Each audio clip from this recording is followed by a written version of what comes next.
Welcome प्यारे बच्चों। चलिए स्टार्ट करते हैं क्लास 10 साइंस विज्ञान हिंदी मीडियम वर्कशीट नंबर 62 विद्युत धारा के चुंबकीय प्रभाव। पिछली बार हमने जो है देखिए स्ट्रेट कंडक्टर पढ़ा था, बिल्कुल एक छड़ जो था चुंबक, इसके बारे में हम लोग पढ़ चुके हैं। आज हम क्या पढ़ेंगे, वृत्ताकार पाश में, यानी कि अगर कोई धारा वृत्ताकार पाश, सर्कुलर लूप बोलते हैं, अगर उसमें विद्युत धारा प्रवाहित की जाए तो चुंबकीय क्षेत्र कैसा होगा। पहले इस चित्र को देखते हैं। देखिए विद्युत धारा का प्रवाह है, ठीक है। आप देखेंगे तो इसमें विद्युत धारा का प्रवाह दिखा रखा है, ये एरो दिखा हुआ है, इधर दिखा हुआ है। तो हम ये देख रहे हैं इस तरह से विद्युत धारा का प्रवाह हो रहा है, ठीक है। तो 2 पॉइंट आपको नजर आ रहे हैं, 2 केंद्र है, और यहाँ पे भी सर्कल बन रहे हैं इस तरह से, और यहाँ भी सर्कल बन रहे हैं। सभी का एक ही केंद्र है, तो इसलिए इनको सकेंद्रीय वृत्त बोलेंगे। तो क्या समझना है कि चुंबकीय क्षेत्र के हर बिंदु पर जो हर बिंदु है पर सकेंद्रीय वृत्तों द्वारा दर्शाया जा सकता है, यानी हर बिंदु को जो भी क्षेत्र है यहाँ पे हम सकेंद्रीय, एक ही केंद्र वाले वृत्त के द्वारा दर्शा सकते हैं। और जब वृत्त से दूर जाते हैं तो वृत्त निरंतर बड़े होते जाते हैं, है कि नहीं। जब इस पॉइंट से, इस केंद्र से दूर जा रहे हैं तो वृत्त बड़े हो रहे हैं, आप देखेंगे तो बड़े हो रहे हैं, ये वृत्त बड़ा बड़ा साइज हो रहा है कि नहीं। तो विद्युत धारावाही तार के प्रत्येक बिंदु से उत्पन्न चुंबकीय क्षेत्र रेखाएं पाश के केंद्र पर सरल रेखा जैसे प्रतीत होने लगती है। ऐसा भी होता है कि जैसे कि सरल रेखा एक नजर आ रही है, उस तरह से प्रतीत होने लगती है एक। तो ये क्या बताया गया कि अगर विद्युत धारा किसी सर्कुलर लूप में, यानी वृत्ताकार पास टाइप के चालक में से प्रवाहित होती है तो किस तरह से चुंबकीय क्षेत्र बनता है। सर्कुलर लूप को पाश कहते हैं। पाश के अंदर चुंबकीय क्षेत्र की दिशा समान होती है, ठीक है। पाश के अंदर तो क्षेत्र की दिशा समान होगी, लेकिन बाहर में दिशा अलग है। अब यहाँ देखिए नॉर्थ और साउथ डायरेक्शन दिखा रखा है ना। आप देखेंगे तो नॉर्थ से साउथ की तरफ जा रही है, यहाँ भी नॉर्थ से साउथ की तरफ ही जा रही है, ठीक है। तो विद्युत धारावाही पाश के चुंबकीय क्षेत्र को प्रभावित करने वाले कारक, यानी जो ये वृत्ताकार पास है, सर्कुलर लूप है, इसमें चुंबकीय क्षेत्र बनता है, वो किन किन कारकों से प्रभावित होता है। तो पहला कारण है चालक में प्रवाहित होने वाली धारा, यानी अगर सर्कुलर लूप है, जितनी ज्यादा धारा होगी, करंट जितना ज्यादा होगा उतना ही मैग्नेटिक फील्ड स्ट्रांग बनेगा। करंट जितना ज्यादा होगा चुंबकीय क्षेत्र जो है उतना ही स्ट्रांग होगा, और करंट जितना कम होगा चुंबकीय क्षेत्र उतना ही कम होगा। डाउन डाउन एरो है ना, यानी इन दोनों में सीधा संबंध है। यानी हम ये कहेंगे विद्युत धारा अगर डबल कर देते तो चुंबकीय क्षेत्र का प्रभाव भी डबल हो जाएगा, अगर विद्युत धारा को आधा कर देते तो उसका प्रभाव भी आधा हो जाएगा।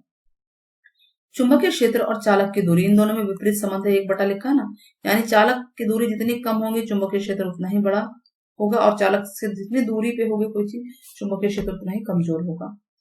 ना कुंडली में फेरों की संख्या, यानी देखिए क्या होता है, एक तार है लोहे की, मतलब छड़ है, उस पर लपेटे मारे गए हैं तांबे के। आपने देखा होगा घर में मोटर बैटरी वगैरह कितने स्ट्रांग बोलते हैं ना, स्ट्रांग वाला है, कमजोर वाला है। स्ट्रांग वाले का मतलब ये कितने लपेटे मारे गए हैं। ये जो तांबा छड़ चुंबक है, इसके अंदर तांबे के कितने लपेटे हैं, तो जितने ज्यादा फेरे होंगे उतना ही क्षेत्र स्ट्रांग होगा, यानी उतना ही स्ट्रांग मैग्नेट बनेगा, मैग्नेटिक इफेक्ट बनेगा। और जितना कम लपेटे होंगे इसके, कुंडलियां बोलते हैं इस, उतना ही कम चुंबकीय क्षेत्र होगा। यहाँ दिखाया हुआ भी है, आप इसको ध्यान से देखिएगा ना। परिनालिका क्या होती है, सोलेनॉइड बोलते हैं। हम देख रहे हैं ना, ये अंदर एक सॉफ्ट आयरन को होता है, आयरन मतलब सॉफ्ट आयरन मतलब लोहा होता है, उस पे ये जो क्या हुआ है, ये बहुत बार लपेटे मारे गए, यानी पास पास लिपटे हुए विद्युत रोधी तांबे के तार की बेलन की आकृति के अनेक फेरों वाली कुंडली को परिनालिका हो जाते हैं। बहुत सारे फेरे लगा दिए गए हैं इसमें, बहुत सारी कुंडली, इसको परिनालिका है। अब इसमें आप देखो कि बिजली ऐसे प्रवाहित हो रही है, ठीक है। डायरेक्शन देखिएगा, नॉर्थ है, ये साउथ है, प्रवाहित ऐसे हो रही है, डायरेक्शन नॉर्थ से साउथ की तरफ ही जाएगी। नॉर्थ इधर है तो नीचे भी साउथ की तरफ जाएगी। कोई भी डायरेक्शन देखिए, नॉर्थ से साउथ की तरफ हो गया, नॉर्थ से साउथ की तरफ हो गया। तो परिनालिका का चुंबकीय क्षेत्र छड़ चुंबक जैसा ही होता है। परिनालिका के अंदर चुंबक क्षेत्र बराबर होता है, जो अंदर है इसके, ठीक है, सोलेनॉइड के अंदर, और समांतर रेखाओं के द्वारा दर्शाया जाता है। अगर हम देखें तो ये देखिए, है ना।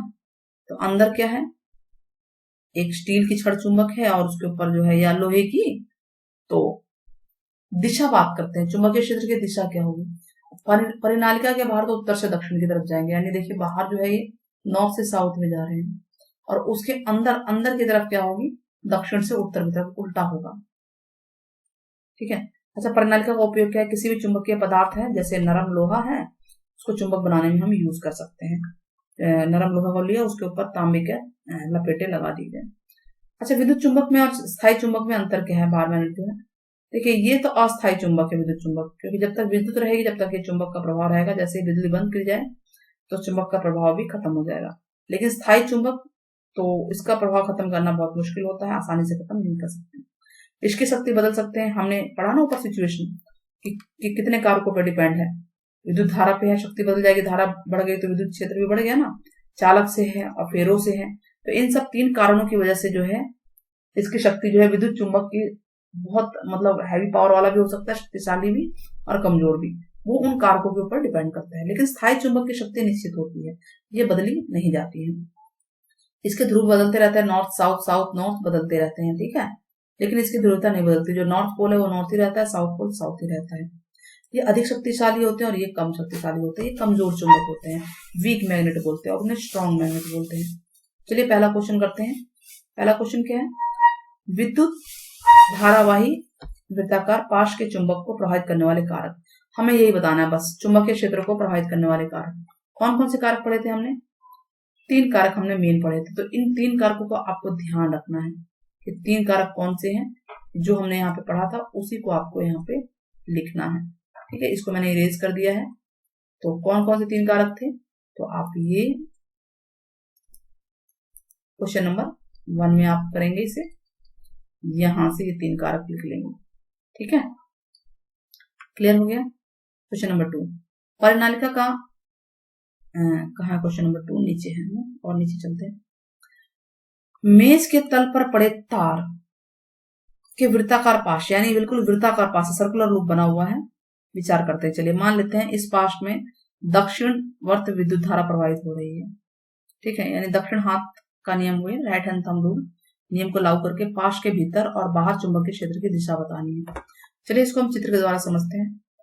अच्छा, प्रश्न 1 का आंसर मैंने यहाँ भी लिखा हुआ है पॉइंट वाइज, आप देखना चाहिए, यहाँ से लिख सकते हैं। चालक में से प्रभावित होने वाली धारा, चुंबकीय क्षेत्र की चालक से दूरी और कुंडली फेरों की संख्या, ये 3 मेन कारण है। क्वेश्चन नंबर 1 में छोटा सा, ऊपर का आंसर लिखिए चाहिए, एक ही बात है।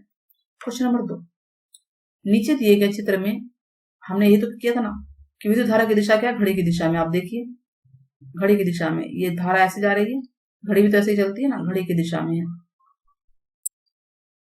ठीक है। यदि हम दाएं हाथ के अंगूठे, जो अंगुष्ठ नियम है, उसको लगाएं तो बाईं ओर के पाश, पाश यानी सर्कल, देखिए सर्कल के पॉइंट हुए कि यहाँ बाईं तरफ देखिए, यहाँ पे दाएं तरफ देखिए, तो इन्होंने दिखा रहे हैं, ध्यान से देखिएगा। सीधे तो इस यहाँ पे बताया गया सर्कल है, तो बाईं ओर के पास के अंदर चुंबकीय क्षेत्र की दिशा टेबल के अंदर की ओर है। दोनों ध्यान देना है, टेबल नीचे से ऊपर की तरफ आ रहा है ना, नीचे से ऊपर की तरफ आ रहा है। ये देखिए जो मैग्नेटिक फील्ड लाइन की डायरेक्शन कैसा, नीचे से ऊपर की तरफ है। यहाँ पे दाएं से बाईं की तरफ जा रहा है, नीचे से ऊपर, है ना। आप इसको ध्यान से देखिएगा। हमने ये क्या किया, जब उल्टा है ना, कि जब धारा घड़ी की दिशा में, विद्युत धारा घड़ी की दिशा में है, जो चुंबकीय प्रभाव क्या बन रहा है? विपरीत दिशा में बन रहा है। बन रहा है कि नहीं बन रहा है? ये देखिए, और यहाँ पे धारा क्या हुआ? नीचे आ गया, ये डाउनवर्ड आ रही है धारा, यहाँ अपवर्ड जा रही है, डाउनवर्ड नीचे की तरफ आ रही है, डाउनवर्ड आ रही है। तो फील्ड क्या है? नीचे से ऊपर की तरफ जा रही है, ठीक है।